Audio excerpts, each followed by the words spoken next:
The evening has come, and the stars are shining in the sky. That means it's time to hear a bedtime story. Finist the Bright Falcon. There once lived a peasant. His wife died, leaving him with 3 daughters. The old man wanted to hire a worker to help with the household chores. But his youngest daughter, Mariushka, said, "No need, father, to hire a worker. I will manage the household myself." Very well. Daughter Mariushka began running the household. She was skilled at everything went smoothly for her.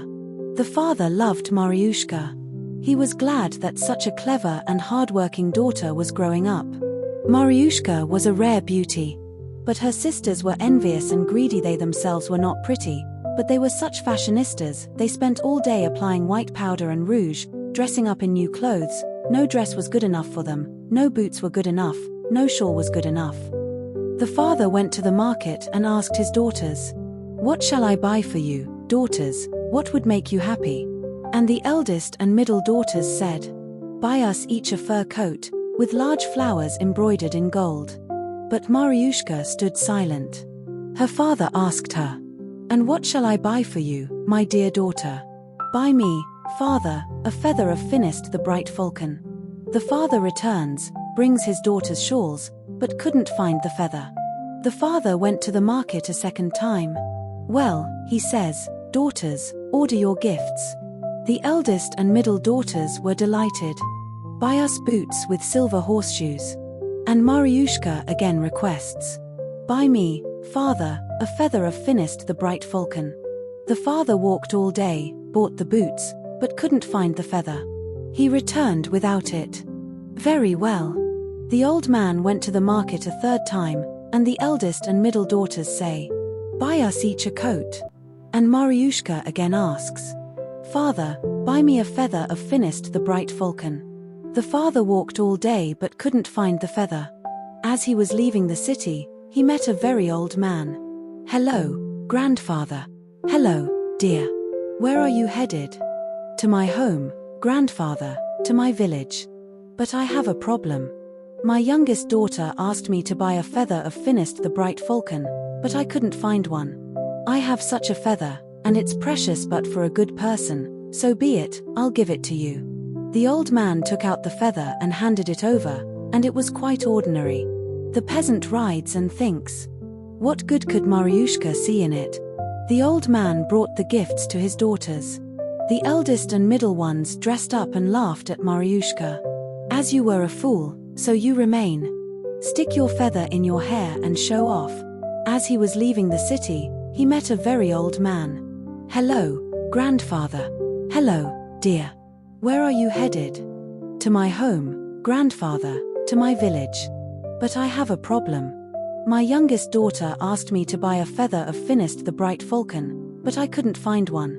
I have such a feather, and it's precious, but for a good person, so be it, I'll give it to you." The old man took out the feather and handed it over, and it was quite ordinary. The peasant rides and thinks, what good could Mariushka see in it? The old man brought the gifts to his daughters. The eldest and middle ones dressed up and laughed at Mariushka. "As you were a fool, so you remain. Stick your feather in your hair and show off." Mariushka remained silent and stepped aside, but when everyone went to sleep, Mariushka threw the feather on the floor and said, "Dear Finist the Bright Falcon, appear before me, my awaited bridegroom." And before her appeared a young man of indescribable beauty. By morning, the young man struck against the floor and turned into a falcon. Mariushka opened the window for him, and the falcon flew away to the blue sky. For 3 days, Mariushka welcomed the young man. By day he flew as a falcon in the blue heavens, and by night he came to Mariushka and became a fine young man. On the 4th day, the wicked sisters noticed and told their father about their sister. "Dear daughters," says the father, "mind your own business." "All right," think the sisters, "we'll see what happens next." They stuck sharp knives in the window frame and hid, watching. Then flies the bright falcon. He reached the window but cannot enter Mariushka's room. He struggled and struggled, cut his whole chest, while Mariushka slept and didn't hear. And then the falcon said, Whoever needs me will find me. But it won't be easy. You'll find me when you wear out 3 pairs of iron boots, break 3 iron staffs, and tear 3 iron caps. Mariuszka heard this, jumped from her bed, looked out the window, but the falcon was gone, and only a bloody trace remained on the window. Mariuszka wept bitter tears, washed away the bloody trace with her tears, and became even more beautiful. She went to her father and said, "Don't scold me, father, let me go on a long journey. If I live, we'll see each other again, if I die then that's my fate." The father was sorry to let his beloved daughter go, but he did. Mariuszka ordered 3 pairs of iron boots, 3 iron staffs, 3 iron caps, and set off on a long journey to search for her beloved Finist the Bright Falcon. She walked through open fields, through dark forests, over high mountains. Birds cheered her heart with merry songs, streams washed her white face, dark forests welcomed her. And no one could harm Mariuszka. Grey wolves, bears, foxes, all the animals ran to her. She wore out the iron boots, broke the iron staff, and tore the iron cap. And then Mariuszka comes to a clearing and sees. There stands a hut on chicken legs, spinning around. Mariuszka says, little hut, turn your back to the forest and your front to me. I need to enter you, to eat bread." The hut turned its back to the forest and its front to Mariuszka. Mariuszka entered the hut and sees. There sits Baba Yaga with a bone leg, legs stretching from corner to corner, lips on the shelf, and nose grown to the ceiling. Baba Yaga saw Mariuszka and began to make noise. "Pa, I smell a Russian spirit. Fair maiden, are you seeking something or running from something?" "I'm seeking, grandmother, Finist the Bright Falcon."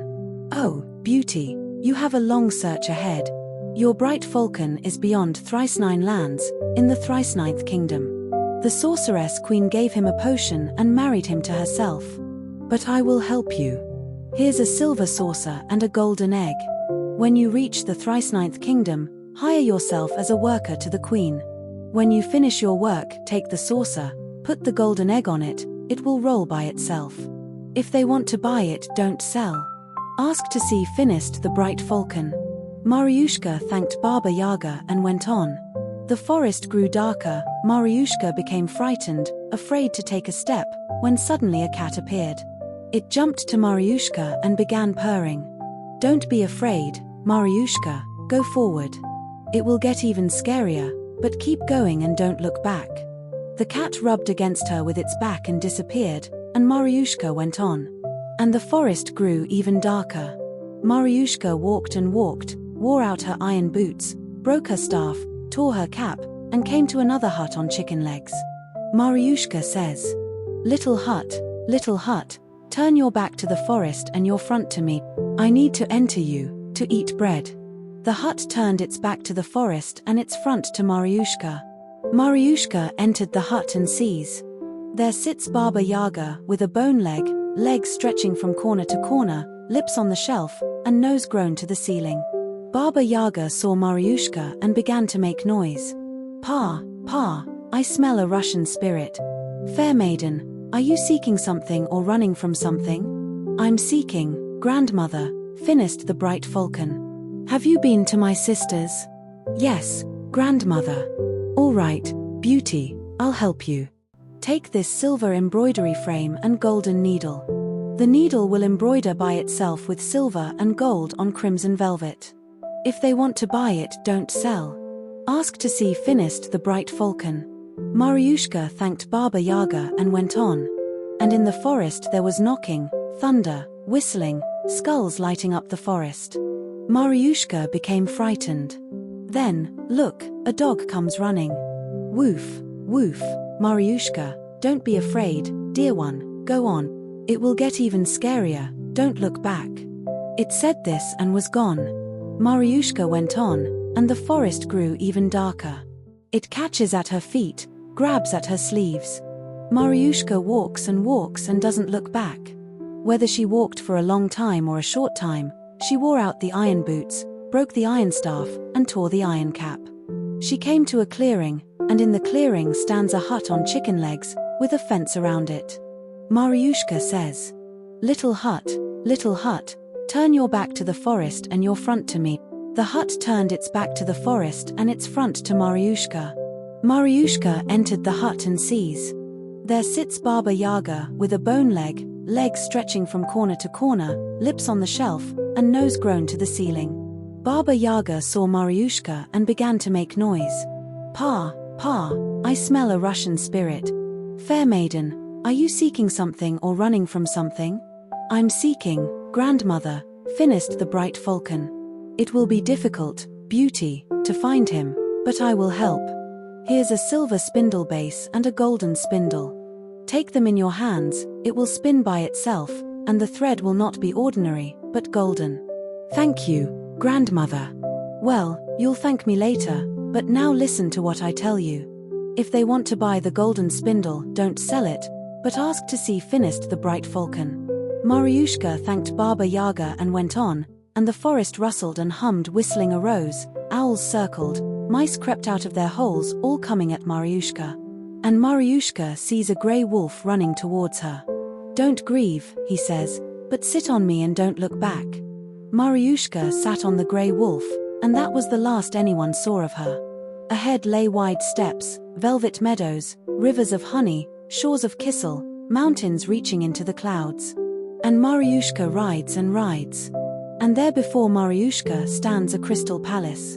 The porch is carved, the windows are patterned, and in the window the queen is looking. Well, says the grey wolf, get down, Maryushka, go and hire yourself as a servant. Maryushka got down, took her bundle, thanked the wolf, and went to the crystal palace. Maryushka bowed to the queen and says, I don't know what to call you, how to address you, but would you need a worker? The queen answers, I've long been looking for a worker, but one who could spin, weave, and embroider. I can do all that. Then come in and sit down to work. And Maryushka became a worker. She works during the day, and when night comes, Maryushka takes the silver saucer and golden egg and says, Roll, roll, golden egg, on the silver saucer, show me my beloved. The egg rolls on the silver saucer, and Finist the Bright Falcon appears. Maryushka looks at him and bursts into tears. My Finist, Finist the Bright Falcon, why did you leave me alone to cry over you? The queen overheard her words and says, Sell me, Maryushka, the silver saucer and golden egg. No, says Maryushka, they're not for sale. I can give them to you if you let me look at Finist the Bright Falcon. The queen thought and thought. All right, she says, so be it. At night, when he's asleep, I'll show him to you. Night came, and Maryushka goes to Finist the Bright Falcon's bedroom. She sees her heart's friend sleeping a deep sleep. Maryushka can't take her eyes off him, kisses his sweet lips, presses him to her white breast, but he sleeps, her heart's friend won't wake. Morning came, and Maryushka couldn't wake her beloved. All day Maryushka worked, and in the evening she took the silver embroidery frame and golden needle. She sits embroidering, speaking to herself. Embroider, embroider, pattern, for Finist the Bright Falcon. So he would have something to dry himself with in the mornings. The queen overheard and says, Sell me, Maryushka, the silver embroidery frame and golden needle. I won't sell them, says Maryushka, but I'll give them to you if you let me meet with Finist the Bright Falcon. She thought and thought. All right, she says, so be it, come at night. Night comes. Maryushka enters the bedroom of Finist the Bright Falcon, but he sleeps a deep sleep. My Finist, Bright Falcon, rise, wake up. Finist the Bright Falcon sleeps a deep sleep. Maryushka tried to wake him, but couldn't. Day comes. Maryushka sits at work, takes in her hands the silver spindle base and golden spindle. The queen saw it. Sell it, do sell it. I won't sell it, but I can give it to you if you let me spend even an hour with Finist the Bright Falcon. All right, says she. And thinks to herself. She won't wake him anyway. Night came. Maryushka enters the bedroom of Finist the Bright Falcon, but he sleeps a deep sleep. My Finist, Bright Falcon, rise, wake up. Finist sleeps, doesn't wake. She tried and tried to wake him, but couldn't, and dawn is near. Maryushka wept. My dear Finist the Bright Falcon, rise, wake up, look at your Maryushka, hold her to your heart. Mariushka's tear fell on Finist the Bright Falcon's bare shoulder and burned him. Finist the Bright Falcon awoke, looked around and sees Mariushka. He embraced her, kissed her. Could it really be you, Mariushka? You wore out 3 pairs of iron boots, broke 3 iron staffs, tore 3 iron caps, and found me? Let's go home now. They began to prepare to leave, but the queen saw and ordered the trumpets to sound, to announce her husband's betrayal. The princes and merchants gathered, began to hold council on how to punish Finist the Bright Falcon. Then Finist the Bright Falcon says, "Which, in your opinion, is the true wife? The one who loves deeply, or the one who sells and deceives?" Everyone agreed that Mariushka was Finist the Bright Falcon's true wife. And they began to live and prosper. They went to their own kingdom, gathered a feast, sounded the trumpets, fired the cannons, and it was such a feast that people remember it even now. And that's the end of our story. Sleep tight, may your night be peaceful, and your dreams bright and full of happiness.